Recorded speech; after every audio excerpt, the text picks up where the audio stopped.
எப்போதுமே எல்லா நாளும் ஒரே மாதிரி இருக்கிறது இல்ல. அப்ஸ் அண்ட் டவுன்ஸ் இருக்க தான் செய்யுது. டவுனா ஃபீல் பண்றப்பெல்லாம் நம்ம லைஃப்ல நடந்த சின்ன சின்ன நல்ல விஷயங்களை நினைச்சு பார்த்தோம்னாலே கஷ்டங்கள் பெருசா தெரியாது. வாழ்க்கை ரொம்பவே அழகானது. அதுல சந்தோஷமா இருக்கிறதும் சோகமா இருக்கிறதும் நம்ம கையில மட்டும்தான் இருக்கு. அதனால எப்பவுமே சந்தோஷமா ஹாப்பியா இருப்போம். விடிய காலையில சன்ரைஸ் ஆகுறப்போ இருட்டுல இருந்து வெளிச்சம் வரத பாக்குறதே அவ்வளவு சூப்பரா இருக்கும். நான் பிரியா. இந்த வீடியோல மார்னிங்ல இருந்து நைட் தூங்க போற வரைக்கும் நான் என்னென்னலாம் பண்றேன், என்னோட 2 குழந்தைங்களோட நான் எப்படி டைம் ஸ்பெண்ட் பண்றேன், என்னோட 10 months பாப்பாவுக்கு என்னென்னலாம் சாப்பிட கொடுக்குறேன், இது எல்லாத்தையும் தான் இந்த வீடியோல நம்ம பார்க்க போறோம். Welcome to today's menu with Priya. மார்னிங்கே வந்துட்டு நான் பிரேக்ஃபாஸ்ட் அண்ட் லஞ்ச் ரெண்டுமே செஞ்சு வச்சிருவேன். அப்போ தான் நம்மளுக்கு டே ஃபுல்லாக குழந்தைங்களை மேனேஜ் பண்ணுறதுக்கு மற்ற வேலைகள்லாம் செய்கிறதுக்கு கரெக்டாக இருக்கும். ஃபஸ்ட்டு என்னென்னா கொஞ்சம் கீரை அப்புறம் என்னென்ன காய்கறிகள்லாம் இருக்கோ அது எல்லாத்தையுமே கட் பண்ணி போட்டு ஒரு சூப் தான் ப்ரிப்பேர் பண்ணிகிட்ருக்கேன். எங்கள் வீட்டில் எப்போவுமே மார்னிங் பிரேக்ஃபாஸ்ட்டோட இந்த சூப்பும் இருக்கும். காய்கீரை எல்லாத்தையும் போட்டு சால்ட் அண்ட் பெப்பர் தண்ணி கொஞ்சம் ஊற்றி கொஞ்சம் நேரம் வேக வச்சு எடுத்துப்பேன். மார்னிங் என்ன சமைக்க போகிறனோ அதுக்கு தேவையானது எல்லாத்தையுமே முன்னாடி நாள் நைட்டே எடுத்து வச்சுருவேன். காய் கட் பண்ணுறது, வெங்காயம் முறிக்கிறது, தக்காளி இது எல்லாத்தையுமே மேலே எடுத்து வச்சுருவேன். பிரேக்ஃபாஸ்ட்டுக்கு என்னென்னா இட்லி காயெல்லாம் போட்டு ஒரு சாம்பார் தான் வைக்கலான்ட்டு இருக்கேன். லஞ்சுக்கு வந்துட்டு காலையில் செய்கிற சாம்பாரே சரியாக இருக்கும். ஸோ ரைஸ், ரசம், பொரியல் மட்டும் வச்சா போதும். இன்னைக்கு வந்துட்டு புடலங்காய் பொரியல் செய்யலான்னு தான் பிளானு. காய் வந்துட்டு தோல் எல்லாத்தையும் சீவிட்டு நேற்றே நான் கட் பண்ணி வச்சுட்டேன். ரசம் ரெடி ஆயிடுச்சு. கொத்தமல்லி தலை போட்டுட்டு இறக்கியாச்சு. இப்போது இட்லி ஊற்றி இந்த பக்கம் வச்சிடலாம். குட்டி பையனும் தூங்கி எழுந்திரிச்சு வந்துட்டாரு. இந்த பக்கம் இட்லி வெந்துருச்சு. அதை எடுத்துட்டு எங்களுக்கு சத்து மாவு தான் குடிக்கிறதுக்கு காய்ச்ச போகிறேன். மார்னிங் வந்துட்டு நாங்கள் டீ காஃபி எதுவும் குடிக்கிறது இல்லை. அதுக்கு பதில் இதுதான். இந்தியாவிலேருந்து வரப்போ இந்த சத்து மாவை முளைக்கட்டி வச்சு அரைச்சி கொண்டு வந்தது. இதுலேருந்து ஒரு 3 ஸ்பூன் போட்டு தண்ணியில் மிக்ஸ் பண்ணிவிட்டு நாட்டு சக்கரை பால் எல்லாம் போட்டு கொஞ்ச நேரம் காய்ச்சினா போதும். சாம்பாரும் ரெடி ஆயாச்சு. இதில் கொத்தமல்லி தழை கொஞ்சம் போட்டுட்டு இறக்கிடலாம்.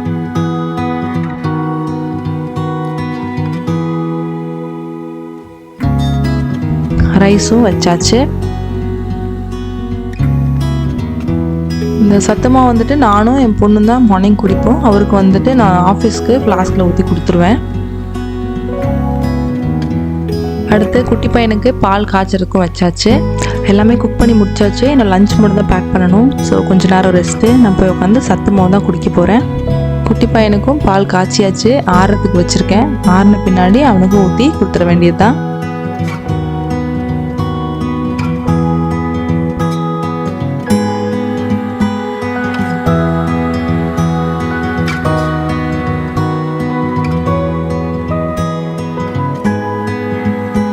பால் குடிச்சு முடிச்சிட்டாரு. இன்னும் கொஞ்ச நேரத்துல தூங்கிடுவாரு. குட்டி பையனை தூங்க வச்சாச்சு. அவருக்கு ஆஃபீஸ்க்கு லஞ்ச் தான் பேக் பண்ணிக்கிட்டு இருக்கேன்.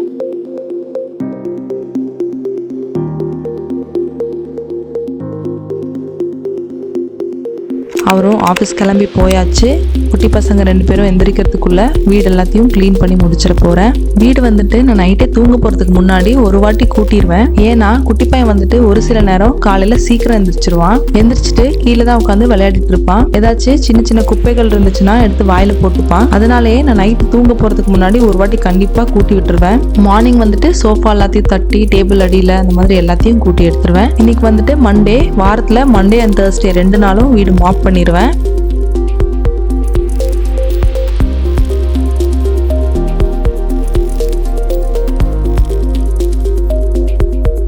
மார்னிங் இந்த டைமில் தான் நான் கொஞ்சம் ஃப்ரீயாக இருப்பேன். இந்த டைமில் ஒரு சின்ன physical work out 15 to 20 minutes பண்ணுவேன். நடுவில் கொஞ்சம் மாதங்கள் கேப் ஆயிடுச்சு. எக்ஸசைஸ்லாம் எதுவுமே பண்ணவே இல்லை. டெலிவரி ஆனதுக்கப்புறம் இப்போ தான் ஒரு 3 weeks ரீஸ்டார்ட் பண்ணியிருக்கேன்.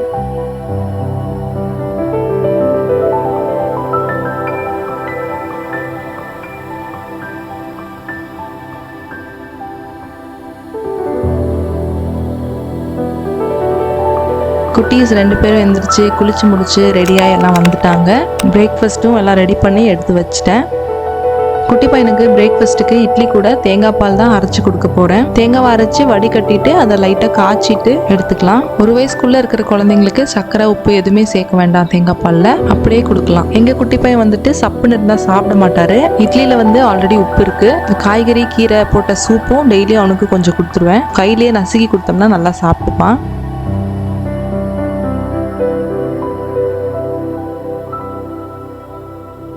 பிரேக்ஃபாஸ்ட்லாம் சாப்பிட்டு முடிச்சுட்டு குட்டி பையனும் தூங்க போயிட்டாரு. இந்த டைமில் ரிலாக்ஸ்டாக உட்காந்து ஒரு டீ குடிச்சோம்னா ரொம்ப நல்லாயிருக்கும். எப்பவுமே இந்த டைமுக்கு ஒரு டீ குடிச்சு ரொம்ப நாளாக பழகிடுச்சு.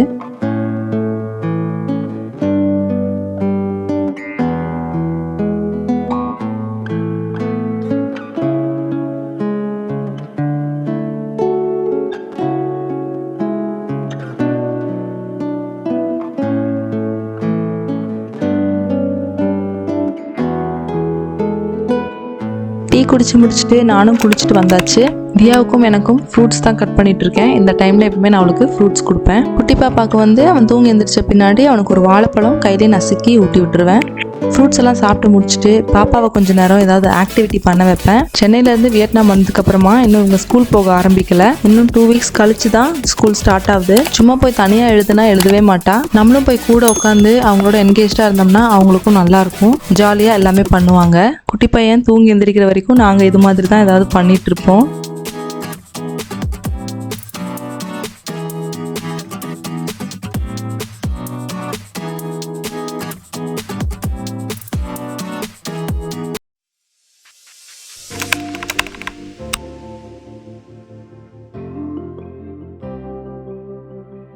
டூ ஓ கிளாக் மேலே நாங்களும் லஞ்செல்லாம் சூட் பண்ணி சாப்பிட்டு முடிச்சாச்சு. குட்டி பையனுக்கு லஞ்சுக்கு என்னென்னா துவரம்பருப்பு வாஷ் பண்ணி எடுத்துகிட்டு கேரட்டு, பீன்ஸு, உருளைக்கிழங்கு, சீரகம், பூண்டு, அரை தக்காளி எல்லாத்தையும் சேர்த்துட்டு தண்ணி ஊற்றி வேக வச்சுக்கலாம். விசில் விடுற மாதிரி இருந்தால் 3-4 விசில் விட்டுக்கலாம். இது எல்லாமே நல்லா வெந்ததுக்கு அப்புறமா ஒரு மிக்ஸி ஜாரில் மாற்றிட்டு வேக வச்ச சாப்பாடு, ஒரு பிஞ்ச் உப்பு, கொஞ்சமாக நெய் சேர்த்துட்டு ஒரு வாட்டி மிக்சியில் அரைச்சி எடுத்துக்கலாம்.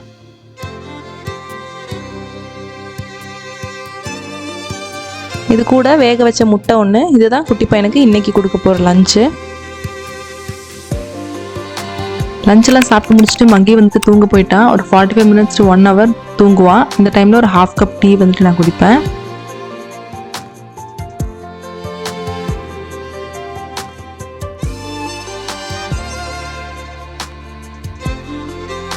ஈவினிங் வந்துட்டு பக்கத்தில் ஒரு பார்க் இருக்குது. அங்கே போகலான்ட்டு தான் எல்லாத்தையும் எடுத்து வச்சுட்ருக்கேன். Water bottle, feeding bottle, diaper, dress இது எல்லாத்தையும் எடுத்து வச்சுருக்கேன்.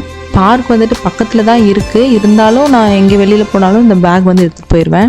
மகி வந்துட்டு தூங்கி எந்திரிச்ச பின்னாடி கொஞ்சம் நேரம் விளையாடிட்டு 2 பேர்த்துக்கும் பாலாத்தி குடிக்க வச்சுட்டு பார்க்குக்கு கிளம்பிட்டோம். வீக் டேஸில் ஈவினிங் டைம் எப்போல்லாம் ஃப்ரீயாக இருக்கணும் அப்போல்லாம் கூட்டிகிட்டு போயிடுவேன்.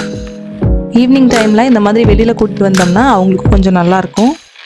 இந்த பார்க் வந்துட்டு எங்கள் வீட்டிலேருந்து ரொம்ப பக்கம்தான். ஜன்னல்லேருந்து எட்டி பார்த்தாலே தெரியும். இது வந்து ரொம்ப பெரிய பார்க்கு. குழந்தைங்கள்லாம் வந்தாங்கன்னா சூப்பராக என்ஜாய் பண்ணலாம். நிறைய ப்ளே ஏரியா இருக்குது.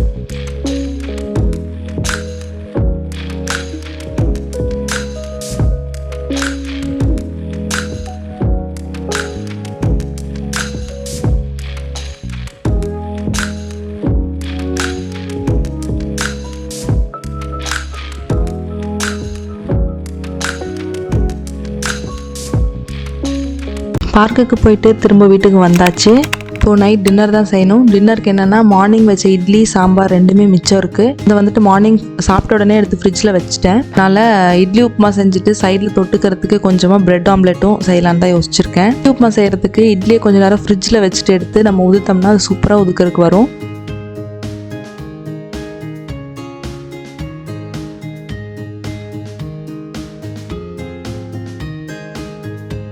ப்ரெட்டும் ஒரு பக்கம் டோஸ்ட் ஆகிடுச்சு. ஒரு பக்கம் டோஸ்ட் பண்ணால் போதும். இதை எடுத்து வச்சிடறேன். அதே தவாவில் இன்னும் கொஞ்சம் பட்டரை உருக்கிக்கிறேன். ஆம்லெட் செய்கிறதுக்கு இந்த பக்கம் ஒரு பவுலில் வெங்காயம், தக்காளி, கொத்தமல்லி தழை, குடமிளகாய் இது எல்லாத்தையும் சேர்த்துட்டு ஆலிவ் ஆயில், 2 முட்டை எல்லாத்தையும் சேர்த்துட்டு நல்லா மிக்ஸ் பண்ணிக்கிறேன். இதை அப்படியே எடுத்து தோசைக்கல்லில் சேர்த்துட்டு டோஸ்ட் பண்ண ப்ரெட்டை 2 எடுத்து இது மேலே வச்சிடுறேன். இந்த பக்கம் இட்லி உப்புமா ரெடி ஆகிடுச்சு. கொஞ்சம் கொத்தமல்லி தழையை போட்டுட்டு இதை ஆஃப் பண்ணிடலாம். பிரெட் ஆம்லேட்டுக்கு முட்டை ஒரு பக்கம் வெந்ததும் இதை திருப்பி போட்டுடலாம். திருப்பி போட்டுட்டு ஓரங்களை இந்த மாதிரி மடித்து விட்டுட்டு கொஞ்சம் சீஸை வந்து கிரேட் பண்ணி சேர்த்துக்கிறேன். இது மேலே இன்னும் 2 டோஸ்ட் பண்ண ப்ரெட்டை சேர்த்துட்டு ஒரு பிளேட் வச்சு அழுத்தி விட்டுக்கலாம். நல்லா ஒட்டிக்கும். அவ்வளோதான், பிரெட் ஆம்லேட்டும் ரெடி ஆயிடுச்சு. தியாவுக்கு 2 தோசை ஊற்றியாச்சு. சாம்பார் தொட்டுக்கிறதுக்கு இருக்குது. காடை முட்டை ஆஃப் பாயில் கேட்டால் அதுவும் போட்டு டின்னர் முடிச்சாச்சு. அவ்வளோதான், டின்னர் ரெடி ஆகிடுச்சு. நாங்கள் யூஸ்வலாகவே 7 to 7:45 டின்னர் சாப்பிட்டு முடிச்சிருவோம். மகிக்கு வந்துட்டு ராகி மதியமே ஊற வச்சு வச்சுருந்தேன். அதை எடுத்து அரைச்சி பால் எடுத்து கூட கொஞ்சம் நட்ஸ் பவுடர் போட்டு காய்ச்சி கொடுத்துருவேன். அவனுக்கு வந்துட்டு 8:30 9க்கு மேலே தான் கொடுப்பேன். அப்போ தான் நல்லா சாப்பிடுவான். இப்படி தான் எங்களோட வீக் டேஸ் யூஸ்வலாக இருக்கும். இந்த வீடியோ உங்களுக்கு பிடிச்சிருக்குன்னு நினைக்கிறேன். அடுத்தது ஒரு இன்ட்ரெஸ்டிங்கான வீடியோவில் பார்க்கலாம். Thank you, bye bye.